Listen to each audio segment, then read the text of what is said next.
Okay, so there's one crack up there. We'll come across the top of the header here. There's another crack there. So the house that I live in has basically two houses that were put together at one time. And so the foundations shift and move a little differently in the winter and have tore the corners of the drywall loose just a little bit. We're going to step up here. Take a look at it a little closer. I've already scored this one just a little bit. And we're going to peel that out of the corner, and I have some new tape that I'm going to put in there, some new style tape that already has some adhesive already on it. I'll put those back in, and then we're going to add a little bit of mud to the corners today just to hold everything in. We'll add a second set of mud tomorrow and sand it down, and they should be ready for paint. I'll bring you back after I get the tape on. So here's the system I bought. I have never used this before, but it's called a peel and stick drywall finishing tape. It comes with a little putty knife and a small instruction manual here. Basically it's 4 steps. First one is to apply this tape to the joints or the angles. Press it into the gypsum board with the knife that's provided, or the putty knife that's provided. And then apply some joint compound to the tape and finish by sanding. And if you wish for another coat of mud, you can. This tape is just single-sided with some holes in it. So this back side's sticky and this front side's just dry. So we'll see how it looks once it's on. So here's the spots where the tape is pulled loose in the upstairs, just right above where we're working below. I'm going to pull the trim off here, cut this tape loose, and apply that same self-adhesive tape, and then we'll add some mud. So that took us about 5 minutes total to cut the actual tape off, maybe 5 more minutes to pull the trim off the door there. So now we're ready to add, I swept it up with vacuum, and now we're ready to add the double-faced tape. Well, here we are. We've got the tape adhered to the wall. It almost looks better already. Now we're going to mix up the mud and start applying some mud to even this all out. Alright, we're back. I got the mud here. It's a consistency of a really thin or whipped up peanut butter, almost halfway between peanut butter and whipped cream. I spared you that because we did that in class, obviously, and this should be just almost similar to what we did already in class. I just want you to have a reminder here. Get a little bit on the knife. In this first round, all I'm going to do is get some mud on the wall. You don't have to get a whole bunch. Like I said, it's easier for me to put 2 or 3 coats on over time than it is to put one big coat and then sand and sand and sand. So some guys like to put heavier coats on and they don't mind sanding. I, on the other hand, would rather put 2 or 3 small thin coats on and avoid the sanding, especially since this house is lived in, and I want to avoid as much dust as possible, and it keeps the complaints down from the homeowner. So with that being said, I got almost enough mud on here. If you notice, I'm only putting it on one side. I will put it on one side, smooth it out a little bit, and then come back and do the ceiling side next after it gets a little dry. So some guys like to do both at the same time. I am a novice at drywall, so I will make more passes and more coats rather than mess it up by putting too much too quickly. So all I'm going to do here is run my 4-inch back around there. If you notice, I took a majority of it off.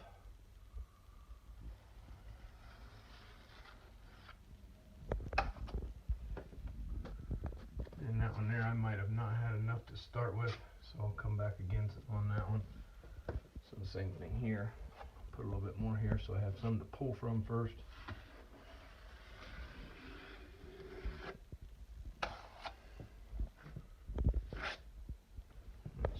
First coat, I'm really just trying to get it feathered in. later.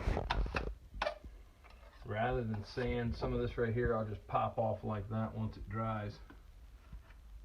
So I'm going to add just a little bit more in here, so I have enough to get me all the way down that section.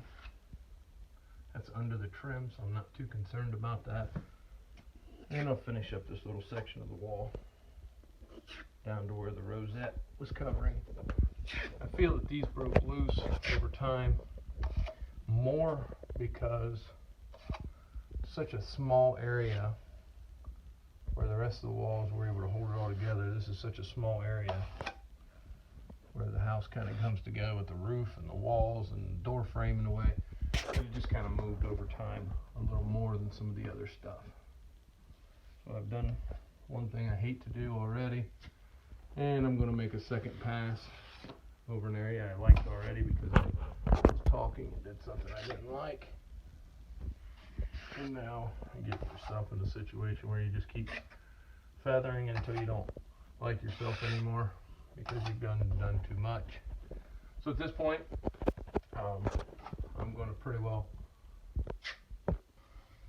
leave it where it's at and come back tomorrow or later on this evening, do an easy job of scratching some of that off and then put a coat on the ceiling. So now we're right downstairs, right below this doorway that we just finished up. It's right literally above this. Anyway, here's the wall right below it, and we patched this in. We've got a nail pop there as well. We're going to cover one up here.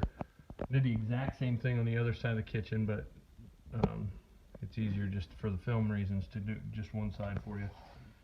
And so I'm going to do the exact same thing that I did upstairs. I'm going to add just a little bit of drywall mud all the way along the tape and kind of smooth it out. This one here I might have to do more sanding because we're such a tight area, it's hard to pull a knife. But since it is such a small area, if I do have to do some sanding, it's not that big a deal. So the only disadvantage is that it's right above a cabinet. You just got to reach over about 18 inches here or so, so it's not a huge deal, but beats working underneath the house, I guess. At this point, we've been about 25-30 minutes here from the time I mixed up the mud. It's starting to get just a tick drier than I'd like. I'm not going to change anything, but in the future now I know to make the mud just a little thinner for the next coats. How do you make the mud thinner? Well, that's a great question. You add just a little bit more water as you mix it up. So maybe I will show you one of the mixing steps in between here as we go. So we got one top there, got a little thin coat on it. Alright, so I was struggling going up and down. I kept hitting my hand on the ceiling or my bottom of my knife in a small area, so I decided to go sideways here, and I'll just sand that out when it comes time. Like I said, it'll only take a couple extra minutes because it's such a small area. And now we've got our first coat on those, and we'll come back in a couple hours and get them on the walls and the ceiling, upstairs and down. Alright, so we're back. This side right here is pretty well done. We can scratch a little bit of that off and get it down to just about where it's perfectly sanded now. Now we got to pop just a little bit off to the other side here, just a little bit before we get going on the second side of this. But ultimately, all we got to do is get a decent coat on this ceiling, and then that'd be the first coat. First coat is typically the hardest coat because you got to get all the mud on. It's got to stay substantially on the right spaces, but it's also the one that doesn't have to be perfect like the last coat will. So you can go a little faster, be a little more crude with the first coat, as long as you get the good coverage that you need. But again, I don't like to go too extreme because I'd rather put an extra coat, then do extra sanding. So again, we made this a consistency of somewhere between peanut butter and Cool Whip.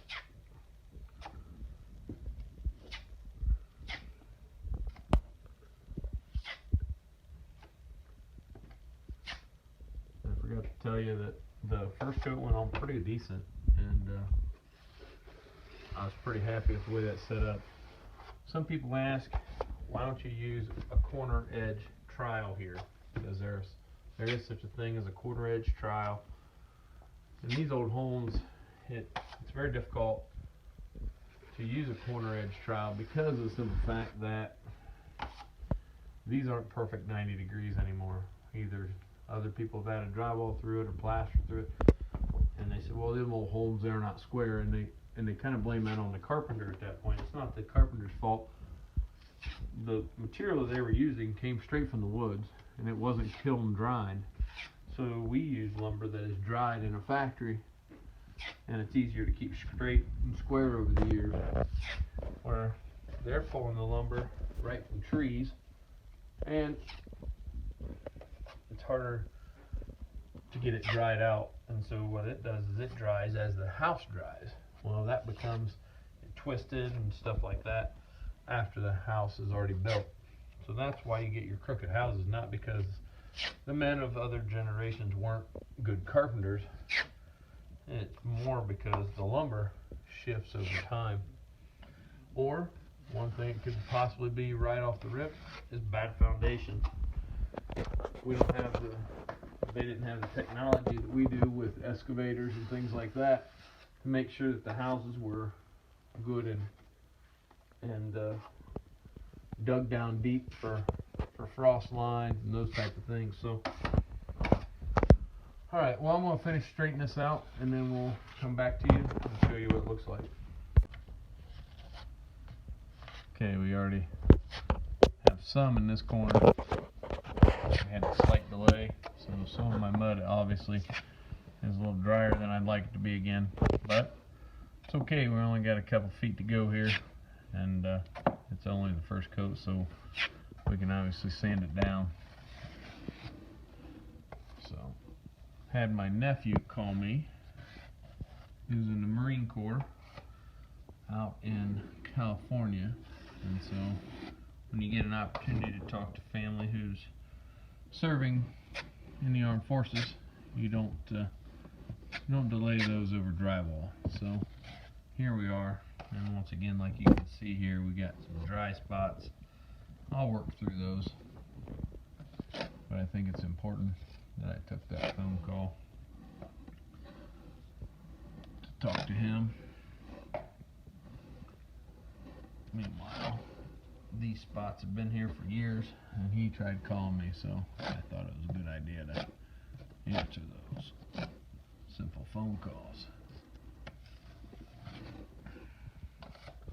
As soon as I can figure out where the piece of dirt is, I'll get this little spot here cleaned up.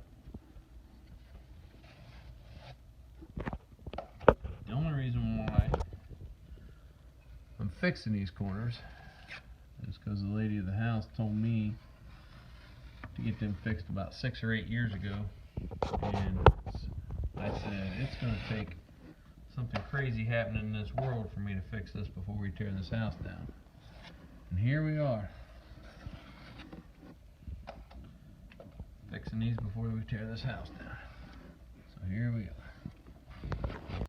Alright, we're going to show you mixing mud. I know yesterday I said I might not, but I thought it was important. This mud here is pretty decent. It's more of a peanut butter. I want to get it just a little soupier than that, so it goes on and makes a nice smooth coat. I'm going to add just a tick of water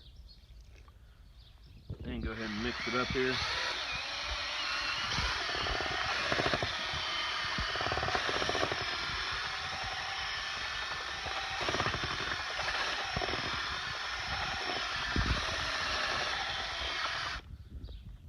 And there's a little better consistency.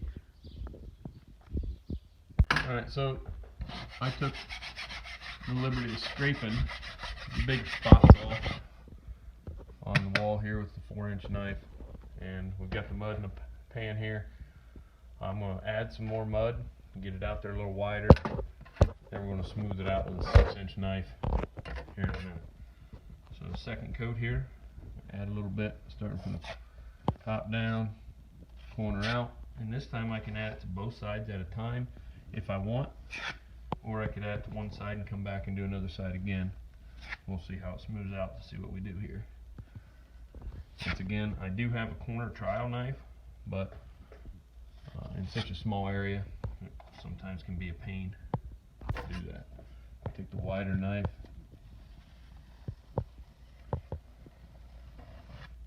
start from the top down.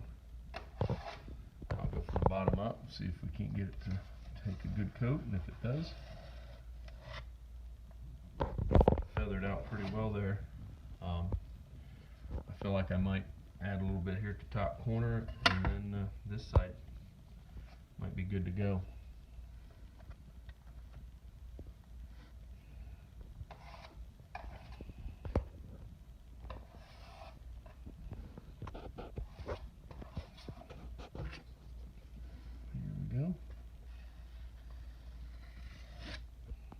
I believe I'll let that sit, and that way that little bit in the corners there, right back in here, I'll be able to just scratch that off and it'll pop right off, and we'll add another coat in here on the next round.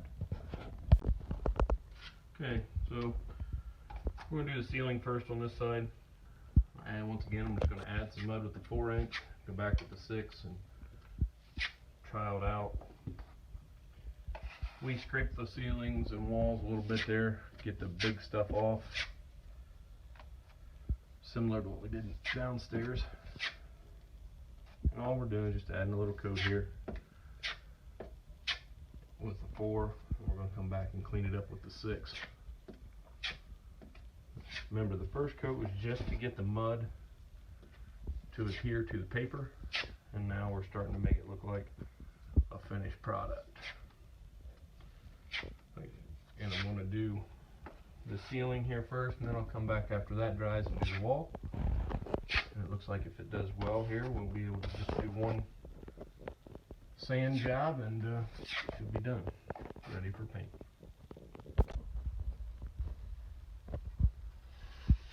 Finish smoothing this out right here. There's a little piece of dirt that entered into the process here. Get that out of there. We'll add just a little bit more. Make one more pass down through here. Clean that up. Got a little feather up there. We'll be able to clean that up later. But so far the wall, or the ceiling, excuse me, looks pretty good. Wait for that to dry. We'll put a coat on the wall and do a final sander. Alright, we're going to do the same thing to the south side wall. Add a little mud. And get the 6-inch knife involved, get it out there where it's spread out. If you can see the other wall over here, looks pretty good, needs some final sanding, and we'll be done with it and ready for paint. Grab the 6-inch knife, come down the wall here, turn around, come back up the wall.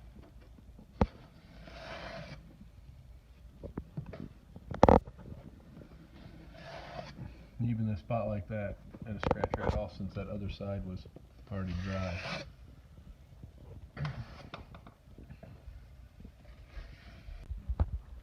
These out here just need a little bit of sanding tomorrow when they finally get 100% dry. We're going to add an outside coat here, just a thin coat to widen this out from that corner, and then we'll be able to finish up sanding tomorrow. And hopefully we can call this project ready for paint. So I'll get back to you here in a minute when I start to flatten it out.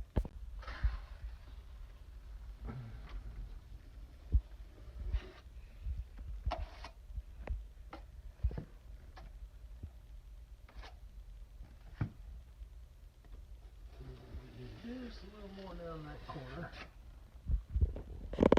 Get us started there.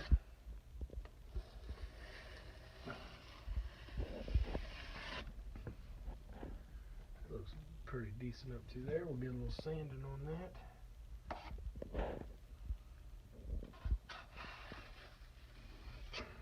What do you think, Braxton? Looks good to me. Good enough for who it's for and the girls I date.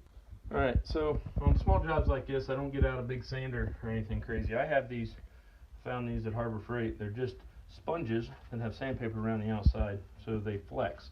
I really like those for corner jobs. I've done from here on up a little bit.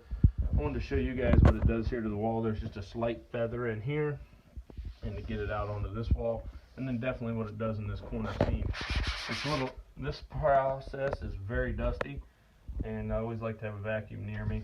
And then if you look at the floor, I've even dusted just or sanded just a little bit, and look at the dust on the floor already. So you gotta be cautious of that, especially in somebody else's house, or just be aware that you're gonna want to wipe the walls with a wet or damp cloth lightly afterwards to get the rest of that off there. So.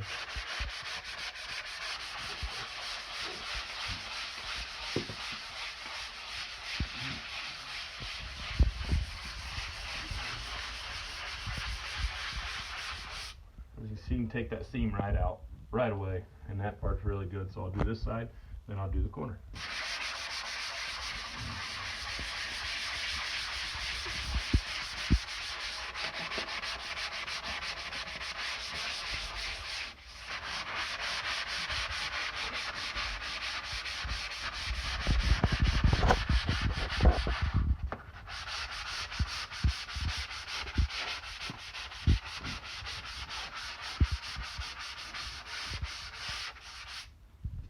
Okay, so just that quickly, I got a little box right there. Just that quickly though, you're pretty well ready for paint. I'll wipe it down one time and make sure I don't do any final sanding. Like I said, it should be ready for paint and ready to go. And I've said it before and I'll say it again. Somebody else did it before you, so there's no reason you can't do it yourself.